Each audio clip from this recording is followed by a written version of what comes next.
जब सास ने खा ली हंसने वाली दवा। कुसुम अपनी बहू सुरभि और बेटे ऋतिक के साथ रहती थी। कुसुम के पति सुरेश काम के सिलसिले में अक्सर शहर से बाहर ही रहते थे। एक दिन वो अपने घर आए और कुसुम के लिए बहुत सारी दवा लेकर आए। भाग्यवान, कहाँ हो तुम? अरे आ गए आप। इस बार बहुत दिनों में आए और मैंने आपको जो घुटनों के दर्द की दवाई लाने के लिए कहा था वो तो लाए हैं ना आप? हाँ हाँ, तुमने जो भी कहा था वो सारी चीजें ले आया हूँ। बस अब एक गिलास पानी तो पिला दो। सुरभि, एक गिलास पानी तो लाना। सुरभि जल्दी से पानी लेकर आती है।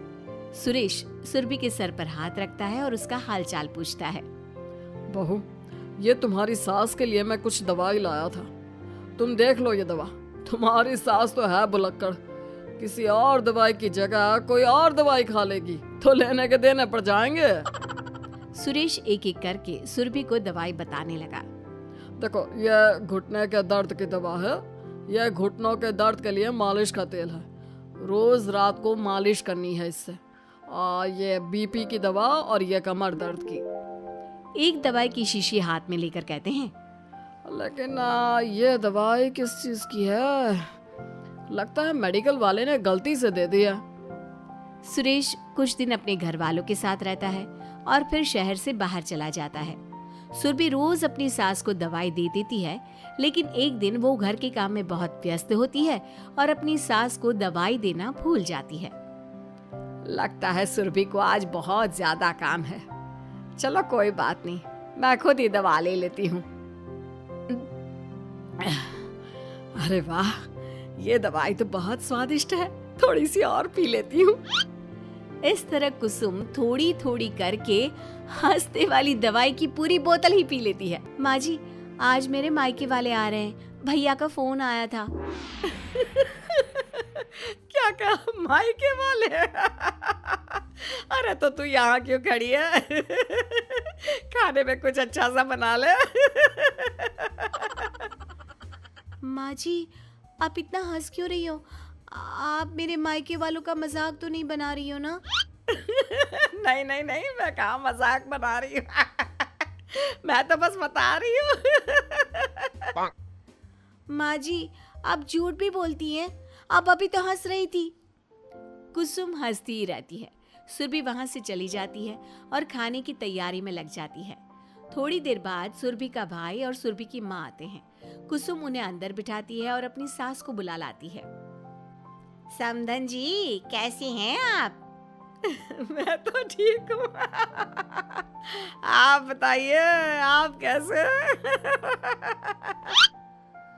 आंटी जी, आप इतना हंस क्यों रही हो? मैं कहाँ हंस रही हूँ बेटा। जब कुसुम लगातार हंसे जा रही थी तो उन्हें इंसल्ट फील हुई और वे वहां से जाने लगे। अच्छा बहन जी, हम चलते हैं। आपकी मेहमान नवाजी का बहुत बहुत शुक्रिया। सुरभि की माँ जा ही रही थी, तभी उसका पैर फिसल गया और वो बहुत तेज गिरी। माँ, आप ठीक तो हैं? अरे बहन जी, आप ठीक तो हैं? आपको चोट तो नहीं लगी ना? आप मुझसे पूछ रही हैं या मेरा मजाक उड़ा रही हैं? बहन जी, पहले तो आप इतनी बदतमीज नहीं थी, लेकिन अब क्या हो गया है आपको? माँ, आप ठीक तो है ना?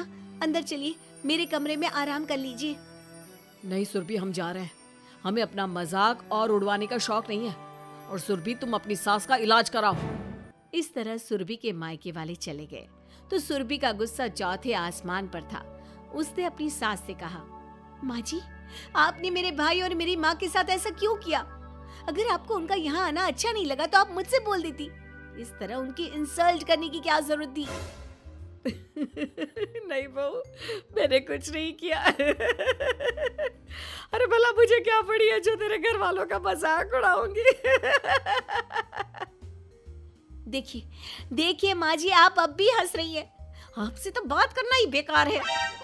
सुरभि वहां से चली जाती है। अगली सुबह सुरभि को बहुत तेज बुखार हो जाता है और कुसुम उसे आवाज लगाती हुई उसके कमरे में जाती है। सुरभि, सुरभि, क्या हुआ? अभी तक सो रही हो तुम? क्या हो गया?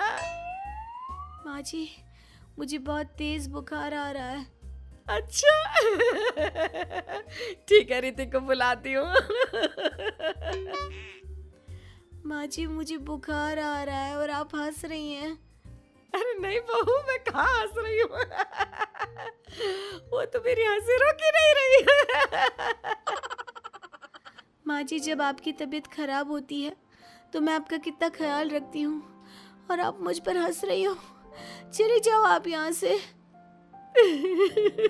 बहू सुन तो सही।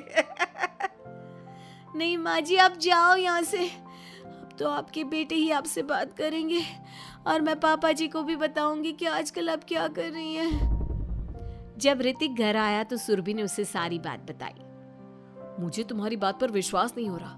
माँ तो तुमसे बहुत प्यार करती है, फिर वो तुम्हारा और तुम्हारे घर वालों का मजाक क्यों उड़ाएंगी?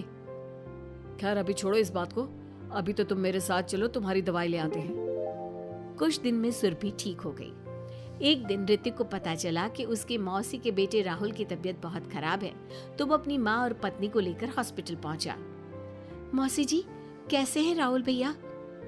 बेटी, इतने दिन हो गए मेरे राहुल को बीमार हुए, लेकिन उसकी तबीयत में कोई सुधार नहीं आ रहा। अरे छोटी, हुआ क्या है राहुल बेटे को? कुछ बता तो सही।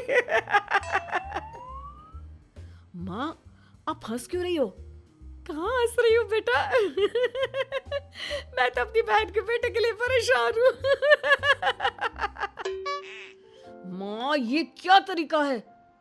रहने दे बेटा, ये तो मैंने सुना था कि मुसीबत में साया भी साथ छोड़कर चला जाता है। आज मैंने देख भी लिया। अरे नहीं बहन, मैंने ऋतिक और राहुल में ना कभी कोई फर्क नहीं किया। फर्क तो दिख रहा है कुसुम दीदी।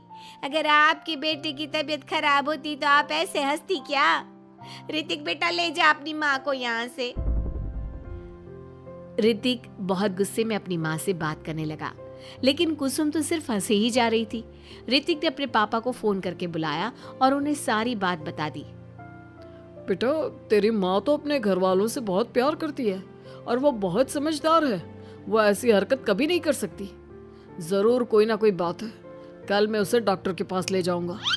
शाम को खाना खाने के बाद सुरभि कुसुम को दवाई देने के लिए गई तो उसने देखा कि दवाई की वो बोतल तो बिल्कुल खाली थी जो सुरेश गलती से ले आया था। सुरभि ने वो बोतल सबको दिखाई। अरे, ये दवाई तो गलती से आ गई थी और मुझे तो पता भी नहीं कि ये किस मर्ज की दवाई है। कुसुम, क्या तुमने ये दवाई पी थी? हाँ जी, एक दिन जब वो काम में लगी थी ना तो मैंने ये दवाई पी कर देखी थी। मुझे दवाई बहुत स्वादिष्ट लगी तो मैंने सारी पी ली। माँ, आपको दवाई स्वादिष्ट लगी? अरे आप भी बच्चों जैसी बात करती हो। ऐसे कोई भी दवाई नहीं पीनी चाहिए, इससे कोई बड़ा नुकसान भी हो सकता है। मैं अभी डॉक्टर से पूछ कर आता हूँ। ऋतिक डॉक्टर के पास गया और कुछ देर में वापस घर आकर सबको बताया। माँ ने जो ये दवाई खाई है ना, ये हंसने वाली दवाई है और माँ ने एक साथ बहुत मात्रा में दवाई खाई है तो इसका असर थोड़े समय तक तो रहेगा। उसके बाद माँ बिल्कुल ठीक हो जाएगी। अच्छा हुआ जो तू डॉक्टर से पूछ कर आया, नहीं तो हंसते हंसते मेरा पेट ही दुख गया है। तुम जब तक पूरी तरह ठीक नहीं हो जाती घर पर ही रहना और घर पर कोई मेहमान आए तो उससे बात मत करना। आप ठीक कह रहे हो, मैं ऐसा ही करूंगी। अब मैं बिल्कुल हंसूंगी। कुसुम की बात सुनकर सभी हंस पड़े।